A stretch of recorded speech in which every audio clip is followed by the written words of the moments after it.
Ha! Tudo bem, meus amores? E aí? O que rolou por aqui no mês de abril? Muitas leituras, tem algumas coisas mais que eu quero conversar com vocês. Viagens, o retorno dos livros ao redor do mundo, que é viagem também, é viagem mental, né? Mas eu viajei fisicamente também. E é isso. Quero mais férias. Mas vamos falar das leituras que eu tive esse mês? Vamos começar por isso? Ai, gente, mexi nos livros aqui, saiu os pó tudo, meu Deus do céu. Começando com Herdeiras do Mar, que foi o primeiro livro que eu terminei no mês de abril. Eu terminei exatamente no dia 1º. E esse foi um dos livros que eu recebi da editora Paralela. E caraca, gostei demais, viu? Me trouxe todo um contexto ali de Segunda Guerra Mundial que eu não conhecia. As mulheres de conforto na Ásia, que eram mulheres escravizadas sexualmente pelo exército japonês. Um contexto realmente bem triste, assim. A Ana Ju Livros, me falou que achou que esse livro era mais triste do que Uma Vida Pequena. Talvez eu não tenha sido tão impactado porque eu sou um homem. A gente tem que trazer esse recorte aí, querendo ou não, né? De qualquer maneira, óbvio, embrulha muito o estômago, você fica meio tipo, pelo amor de Deus, o que é isso que está acontecendo? As pessoas conseguem ser muito cruéis. É o tipo de livro que eu adoro. Livro leve, uma coisa que vai te deixar com uma crise, né? Não vai te fazer muito bem pra cabeça. É o tipo de coisinha que eu gosto de consumir, né? Vocês estão ligados, né? Amei, adorei, recomendo. Em seguida, finalizei Babel. Aqui eu estava lendo em e-book, que foi uma leitura coletiva com os meus queridos amigos babélicos. E de onde vem babélicos? Vem de Babel. A gente se deu esse nome porque a nossa primeira leitura em conjunto foi Babel. E demorou pra caramba, né? Vocês sabem, estão acompanhando aí, sei lá, por 2 meses que eu tava lendo esse livro com eles. E eu curti bastante, dei 3 estrelas. Tenho as minhas críticas, eu sinto que foi um livro jovem que tentava ser adulto. Mas já falei, eu não sei se era realmente isso, ou se os personagens são muito imaturos, porque eles de fato são imaturos. A criação deles fez com que eles fossem imaturos. Dando uma contextualizada aqui, provavelmente já deve ter escutado falar sobre o Babel, mas eu vou contextualizar. A gente vai acompanhar o protagonista... Qual é o nome dele, gente? Deixa eu checar qual é o nome dele. Robin, eu tava com Rory na cabeça, tipo o Rory de Gilmore Girls. Enfim, é o Robin.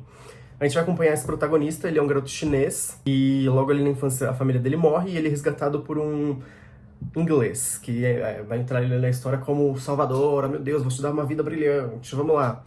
E ele vai pra Inglaterra com a condição de se dedicar aos estudos linguísticos pra entrar em Oxford e estudar na Torre de Babel, que é a torre responsável pelos estudos linguísticos da faculdade. E no futuro, servir para Inglaterra com os serviços de tradução dele. Então, ele tem essa vida muito reclusa, porque ele cresce dentro desse contexto de apenas estudar, ele não tem contato com o mundo, e aí ele vai ter contato com o mundo, finalmente, quando ele entra na faculdade.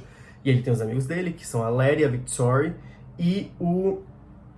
esqueci o nome dele também. O Remy, ainda bem que eu anoto tudo no meu iPad aqui no GoodNotes, que me ajuda a salvar a memória. Enfim, todos cresceram nesse contexto muito recluso, então... eles não têm muita malícia do mundo, parece. Mas aí depois a gente vai descobrir que eles têm umas malícia do mundo aí sim, tá? Mas enfim. Gente, eu tô coçando o nariz que tá um poeiral aqui, caraca. Mas enfim, enquanto a gente tá conhecendo eles têm esse contexto meio imaturo. E aí você fica uma coisa meio... talvez eu não goste de vocês. E aí quando eu não gosto de um personagem, eu não fico muito afim da história, sabe? E aí tem esse lado linguístico de tradução, vai falar sobre tradução, enfim, e também vai ter um lado meio mágico, assim, um realismo meio fantástico, um realismo mágico, uma coisa meio assim, que são as barras de prata, que ajudam no funcionamento do mundo. Então eles facilitam, de fato, o funcionamento do mundo, sim. E como eles funcionam? A gente precisa ter uma combinação de 2 palavras de cada língua que tem uma conexão, mas não é exatamente uma tradução. É uma coisa mais de contexto, assim. Por isso que a gente fala muito aqui no livro da tradução, que ela não é uma coisa literal, de você pegar uma palavra e transformar em outra palavra. Você tem que ter um contexto, enfim. Isso é bem interessante dentro do livro. E aí vai rolar uma revolução aí por causa disso, e aí você tem que ler pra entender o que rola. Eu gostei, mas acho que minha leitura foi muito mais enriquecida pelos meus amigos. Então, esse debate que a gente teve fez com que a gente tivesse diferentes olhares para a história, criasse teorias, se engajasse entre a gente, né, também. Não só a história, mas fortalecer os nossos laços. Então, acho que talvez seja uma leitura cativa aí dentro do meu coração por causa disso. Recomendo? Ah, gente, é um livro bem longuinho, tá? Você tem que estar afim de ler. Se quiser ler, leia. Em seguida li Frankenstein, que foi uma leitura engraçada para a minha criação de conteúdo, porque logo em seguida que eu terminei de ler, eu já fui falar mal do livro. Mal entre aspas, né? Porque eu esperava muito dele, me falavam muito sobre questões existenciais, crises e nananã, e eu adoro isso, e falei, caraca, boto fé, eu vou adorar. E eu não recebi muito isso, assim, foi uma coisa meio superficial, meio básica, uns questionamentos meio, de amor, ficar sozinho no mundo, nananã. E não me bateu, gente, eu esperava mais, de fato. Aí eu gravei esse vídeo e tal, e aí me falaram, mas é que você não tem o contexto da Mary Shelley. Quando ela escreveu esse livro, ela estava em depressão, o marido dela é um escroto, ela não tinha contato com a família, e ele traía ela, e blá blá blá, e aí a filha deles faleceu, e ele meio que não ligava pra isso, e aí Mary Shelley criou a criatura, né, porque Frankenstein não é a criatura, Frankenstein é o cientista ali, né, que tá tentando criar uma criatura do zero, assim, juntando pedaços de outras pessoas e tentar dar vida pra aquilo ali. Desocupado, né, minha gente? Vamos ser bem sinceros, se ele não tinha nada pra fazer, vamos criar esse troço aqui. E aí ela colocou as angústias dela ali dentro daquele livro, daquele personagem. E aí eu falei, caraca, tudo mudou. Aí eu gravei um outro vídeo, me desculpando. Botei a camiseta branca, falei, desculpe, Mary Shelley, eu errei. Não, sacanagem. É só que eu acho que eu realmente tinha um novo contexto e uma nova visão sobre o livro que eu tinha acabado de ler. E achei interessante adicionar. E já disse, digo de novo, você não é obrigado a gostar de Frankenstein, eu não amei. Você não é obrigado a gostar de nenhum livro, nenhum clássico, só porque ele é um clássico. E não retiro as coisas que eu disse, assim, porque se eu não tivesse contexto, eu não teria gostado. Mas eu acho que os livros têm que se sustentar por si só. Eu precisei que uma amiga viesse me contar um contexto, não tinha um texto introdutório. Enfim, sabe? É uma experiência meio bagunçada que eu tive com esse livro aqui. Depois eu li Manual do Amor, de Alex Norris, que é ilustrador no Instagram. Ele tem uma conta lá, já conhecia. E aí a seguinte me mandou este livrinho. Que fala sobre amor. Diferentes etapas do amor, quando você tá se apaixonando, quando você tá solteiro, quando você leva o pé na bunda, quando você tá com uma pessoa babaca. Vários contextos de amor, tudo em quadrinhos, né? E desenhos muito fofos. E eu amei. Já falei, seria um livro que a Jojo viria aqui no YouTube, leria. O livro esgotaria em uma semana, porque são coisas muito básicas, assim, que às vezes a gente já tem dentro da nossa cabeça, mas esquece. E aí ele fala pra gente, a gente fica... não é que é... não é mesmo? É isso aí. Enfim, eu recomendo. Tô muito feliz que tem gente que já está comprando esse livro, porque eu falei sobre ele. Me digam o que vocês acharam. Espero que vocês saiam com muitos pensamentos aí dentro da cabeçola de vocês, tá? E vamos amar. E o último livro que eu li no mês, foi um mês bom pra mim, tá? Foi A Tempestade que Criamos, e aí finalmente voltei ao meu projeto de um livro de cada país do mundo. Por isso, inclusive, eu deixei meu mapa aqui atrás pra comemorar que eu estava travado, gravei um vídeo sobre isso. Não estava conseguindo ler dentro desse projeto, me sentia obrigado, não engajava nas leituras. Foi um período difícil aí de leitura em março, aí por aí, foi complicado, no geral, não só pro projeto. E esse foi um livro que eu recebi também da Editora Paralela, junto com Herdeiras do Mar, e fez muito sentido, porque os dois estão muito conectados. Eles falam sobre países asiáticos durante a Segunda Guerra Mundial, esse contexto de tristeza, guerra, enfim, tá tudo muito relacionado. E sofrimento familiar, enfim. Mais um livro leve, né? Pra fechar, vamos fechar o ciclo? Né? Comecei o mês com um livro pesado, vou fechar com um livro pesado também. E eu adorei. Gostei muito que a autora é da Malásia. Ela foi criada na Malásia, diferente da Marilyn Brett, que ela tem ascendência coreana, mas ela não cresceu na Coreia, ela não nasceu na Coreia, então senti que não fazia sentido pra eu colocar no meu projeto. Eu queria, de fato, escutar uma voz de quem é do país, sabe? Então acho que esse aqui fez sentido pro meu projeto. E eu gostei demais. Vanessa Chan, ela meio que falou assim, como a gente consegue deixar o livro mais triste possível? Aí ela foi lá, macetou tristeza na gente, né? Cada personagem tem uma linha de tristeza ali. De fato, ela falou, vou escrever um livro pro Marcelo, né? Vamos mandar uma coisa triste pra ele? Ela mandou isso aqui. E depois disso eu fui viajar, meus amores. Eu fui pra Argentina e falei, quero comprar livros argentinos e tal, mas vamos tocar na realidade? que preços horrorosos, exorbitantes de livros na Argentina. Era coisa de, tipo, R$ 200, R$ 300, a maioria era, tipo, 120 e pouco, 180, quase 200. Tinha livros a 70 e pouco, tinha, mas eu achei um livro caro, de qualquer maneira. E eram poucos títulos que eram mais ou menos esse valor. Tinha livros que chegavam ali a R$ 300, que eu acho que foi o caso de Uma Vida Pequena que eu encontrei. Muito caro, gente, assim, exorbitante. E eu não sei exatamente porquê, mas eu tava conversando com um amigo e ele falou que algumas coisas culturais lá são muito caras mesmo. Produtos artísticos, tipo, eu fui numa loja de arte, de materiais, né?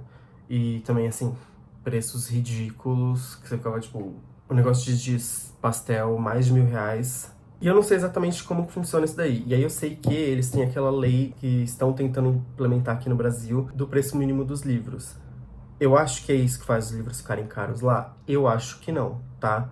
Tenho uma opinião formada sobre esse projeto de lei aqui no Brasil?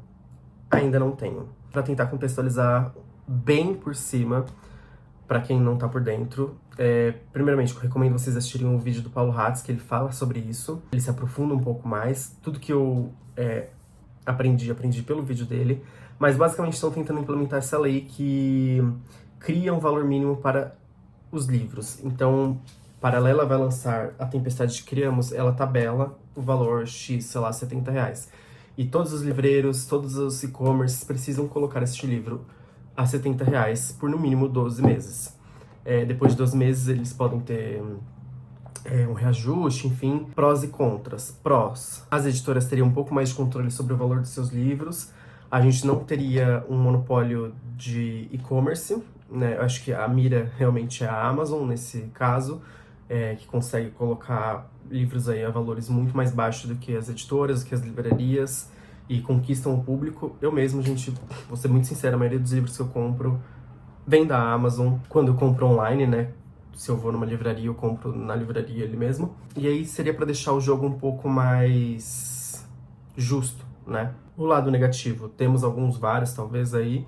A gente não conseguiria comprar lançamentos a preços muito baixos, que hoje a gente consegue, né? Sempre rola alguma promoçãozinha aí. Enfim, eu não tenho uma opinião muito formada, assim. Principalmente, eu acho que eu sinto que o lugar que talvez eu ocupo hoje como leitor, criando conteúdos literários, eu tenho acessos muito privilegiados mesmo, né? Tipo, eu recebo livro, então eu não tenho essa necessidade de ficar comprando livros. Inclusive, estou evitando comprar livros, porque eu tenho muitos livros para ler aqui na minha estante. Eu não preciso, gente. Tipo assim, seria um consumismo, um exagero e não faz sentido. Por outro lado, também me coloca num lugar, se eu não fosse criador de conteúdo, se eu não tivesse esses acessos, eu não gostaria que essa lei fosse implementada, porque eu ia querer comprar os lançamentos a preços mais baratos. Mas, ao mesmo tempo, a criação de um monopólio também não é interessante, porque no futuro essa empresa que domina o mercado pode fazer o que ela quiser.